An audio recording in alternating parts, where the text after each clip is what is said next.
스바냐가 계속해서 외치고 있습니다. 여호와의 큰 날이 가깝도다. 가깝고도 빠르도다. 사람들은 여전히 안일하게 살아가고 있었습니다. 유다 왕국의 말기였던 당시는 예레미야 선지자의 활동 시기이기도 했습니다. 지금까지 해온 것을 보면 왕국의 멸망이 눈앞에 다가온 시기였습니다. 그러나 종말을 향해 치닫고 있는 모든 상황 속에서도 이 상황에도 불구하고 사람들은 뼈저리게 깨닫지 못하고 있었습니다. 왜 저 스바냐 선지자는, 왜 저 예레미야는 저렇게 유난을 떠나 그랬을 것입니다. 너무 심각하게 이 사태를 바라보는 것 아닌가 그랬을 것입니다. 스바냐 선지자는 하나님의 심판이 임박하였다고 안타까운 마음으로 심판을 예고하지만,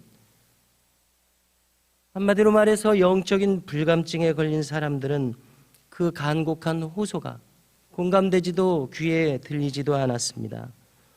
누구에게는 확실하고 임박한 심판 예고가, 누구에게는 전혀 와닿지 않는, 가당치 않는 헛소리처럼 들리는 그런 시대였습니다. 스바냐 선지자도 다른 선지자들처럼 공통적으로 선지자들이 여호와의 날을 늘 경고합니다. 히브리어로는 여호와의 날이 욤 야훼입니다. 선지자들 선포의 주제입니다. 여호와의 날, 이 날은 심판의 날입니다. 그런데 심판의 양면성이 있습니다. 악인들에게는 당연히 심판의 날이지만 선인들에게는 구원의 날이요, 드디어 광명을 찾는 날입니다. 오늘 본문 마지막 대목에서도 여호와 하나님께서 호소하신다고 전합니다. 그대들은 겸손한 자들이 되어야 한다. 그러면 하나님께서 그 분노의 날에 숨겨주실 것이다. 이렇게 말합니다. 하나님께서 숨겨주신다. 여호와께서 숨겨주신다. 이것은 스바냐 선지자의 이름의 뜻이기도 합니다. 또 주목할 것은 스바냐 선지자는 이것은 임박한 심판의 상황이기에 다급한 말로 전하고 있습니다. 여호와의 날, 그냥 여호와의 날도 아니고 여호와의 큰 날이라는 겁니다. 왜냐하면 이것이 눈앞에 다가왔고 이제는 유예되지 않는 심판이기 때문에 그렇습니다.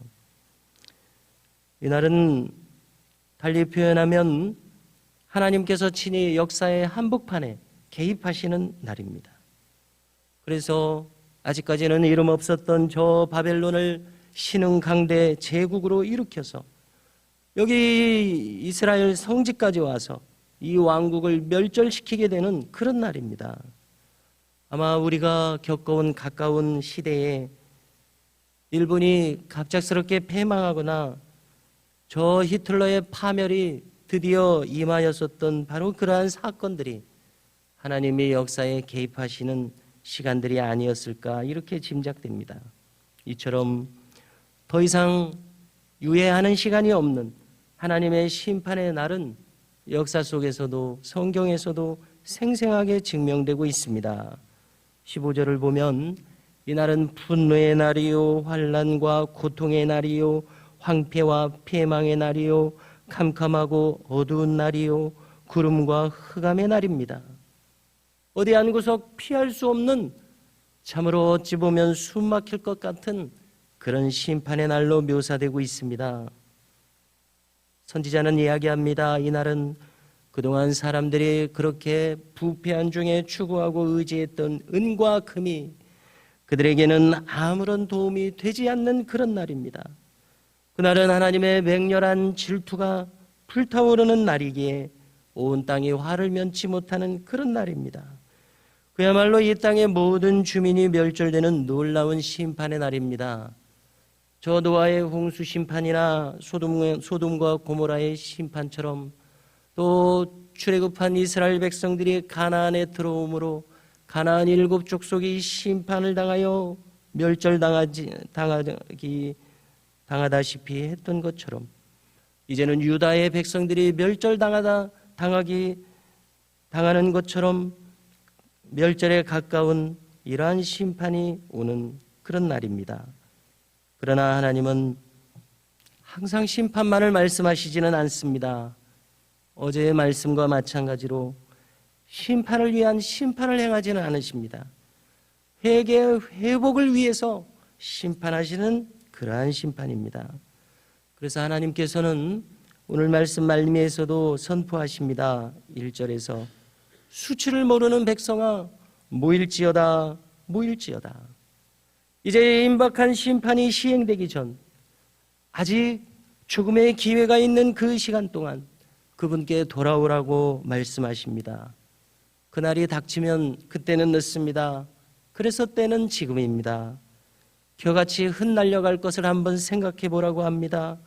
그분의 진노와 분노가 쏟아지는 그 시간을 생각해 보라고 합니다. 그러면 지금 어떻게 해야 할지를 깨닫게 될 것입니다. 스바냐 선지자는 호소합니다. 3절을 보니까 여호와의 규례를 지키는 세상의 모든 겸손한 자들아, 너희는 여호와를 찾으며 공의와 겸손을 구하라. 왜입니까? 너희가 혹시 여호와의 분노의 날에 숨김을 얻으리라. 그래서 좀 전에도 언급한 것처럼 숨겨진다, 보호받는다. 스바냐라는 이름의 뜻이 여호와께서 숨기신다, 보호하신다, 이런 뜻입니다. 겸손한 자, 하나님께 돌이켜서 공의를 추구하는 자, 이런 사람은 바로 구원받은 사람의 특징입니다. 성도 여러분, 오늘도 우리가 이와 같이 하나님께서 바라시는 성도의 길을 걸어갈 수 있기를 바랍니다. 바로 공의로움을 사랑하는 길이요, 겸손을 사랑하는 이 길, 오늘도 우리 모두가 걸어갈 수 있기를 간절히 바랍니다.